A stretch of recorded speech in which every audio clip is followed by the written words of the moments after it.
Dating অ্যাপে কিভাবে নিরাপদ থাকবেন। আমাদের দৈনন্দিন জীবনে গুরুত্বপূর্ণ একটি ভার্চুয়াল মাধ্যম হচ্ছে ডেটিং অ্যাপ, যার মাধ্যমে আমরা সমমনা মানুষদের খুঁজে পাই। দিন দিন ডেটিং অ্যাপের জনপ্রিয়তা বৃদ্ধি পাচ্ছে এবং একই সাথে ব্যক্তিগত নিরাপত্তার বিষয়টা গুরুত্ব পাচ্ছে। নিরাপদ এবং ব্যক্তিগত সুরক্ষার জন্য কিছু সতর্কতা অবলম্বন করলেই ডেটিং অ্যাপে আমরা নিরাপদ থাকব। ডেটিং অ্যাপ এমন একটি ভার্চুয়াল মাধ্যম যেখানে আপনি অপরিচিত ব্যক্তিদের সাথে নিজের সম্পর্কে তথ্য সরবরাহ করেন, যা আপনার নিরাপত্তা এবং গোপনীয়তার জন্য ঝুঁকিপূর্ণ হতে পারে। আমরা যা করার চেষ্টা করতে পারি তা হলো ব্যক্তিগত জীবনের সাথে ডেটিং অ্যাপের ভারসাম্য বজায় রাখা, অতিরিক্ত তথ্য দিয়ে নিজেকে ঝুঁকির মধ্যে না ফেলে নিরাপদ এবং সুরক্ষিত থাকা। ডেটিং অ্যাপ ব্যবহার করার সময় কিছু বিষয় আমাদের বিবেচনা করা উচিত। আমাদের মধ্যে অনেকেই ফেসবুক বা ইনস্টাগ্রামের মাধ্যমে ডেটিং অ্যাপে সাইন আপ করে থাকেন, যা ব্যক্তিগত নিরাপত্তা ঝুঁকির মধ্যে ফেলে। নিজের তথ্য সুরক্ষিত রাখার জন্য ডেটিং অ্যাকাউন্ট আলাদা ইমেল দিয়ে সাইন আপ করুন।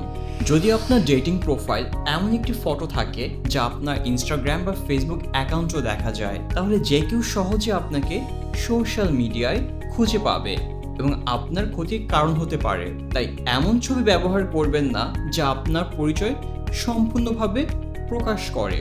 অনলাইন সামাজিক মাধ্যম এবং ডেটিং অ্যাপে একই ছবি ব্যবহার করা এড়িয়ে চলুন, যাতে অনাকাঙ্ক্ষিত ব্যক্তি ডেটিং অ্যাপের মাধ্যমে আপনার অনলাইন সামাজিক মাধ্যমে প্রবেশ করতে না পারে।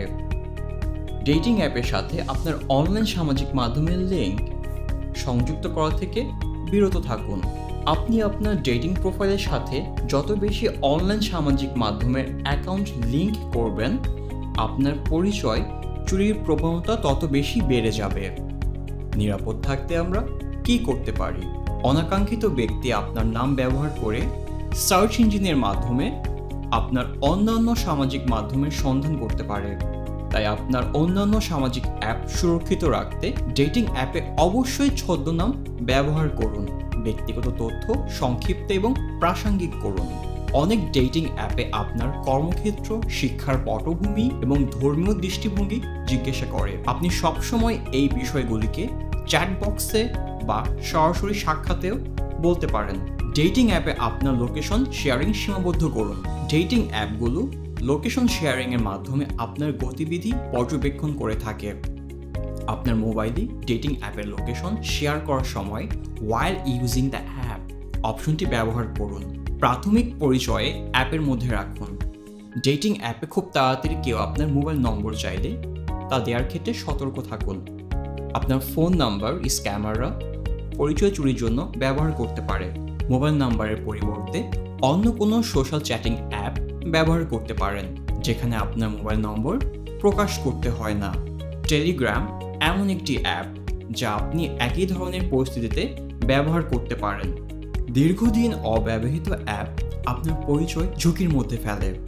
আপনি যদি ডেটিং অ্যাপ ব্যবহার না করার সিদ্ধান্ত নিয়ে থাকেন, তা স্থায়ীভাবে মুছে ফেলুন। ডেটিং অ্যাপস এবং ওয়েবসাইটগুলো কখনোই আপনাকে আপনার নাম এবং পাসওয়ার্ডের তথ্য জিজ্ঞেস করে মেল পাঠাবে না।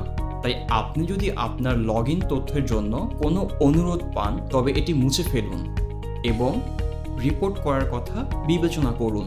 ডেটিং অ্যাপ ব্যবহারকারীদের যেসব আচরণের ক্ষেত্রে আমাদের সতর্ক থাকা উচিত। কেউ উপহার পাঠানোর আড়ালে আপনার বাড়ি বা কর্মস্থলের ঠিকানা জানতে চাইলে, যদি খুব দ্রুতই আপনার ফোন নাম্বারের জন্য বা ডেটিং অ্যাপের বাইরে কথা বলার জন্য চাপ প্রয়োগ করে, আর্থিক সহায়তার জন্য অনুরোধ করলে, যদি তার বয়স 18 বছরের নিচে হয়, হয়রানিমূলক বা আপত্তিকর বার্তা পাঠালে, যে কোনো উপায়ে আপনাকে হুমকি বা ভয় দেখানোর চেষ্টা করলে, যদি আপনার কোনো প্রশ্নের অস্পষ্ট উত্তর দেয়।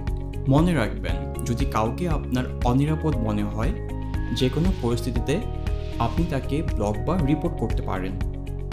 আপনি যদি কোনো কারণে অস্বস্তি এবং অনিরাপদ বোধ করেন, সাথে সাথে যোগাযোগ বিচ্ছিন্ন করুন।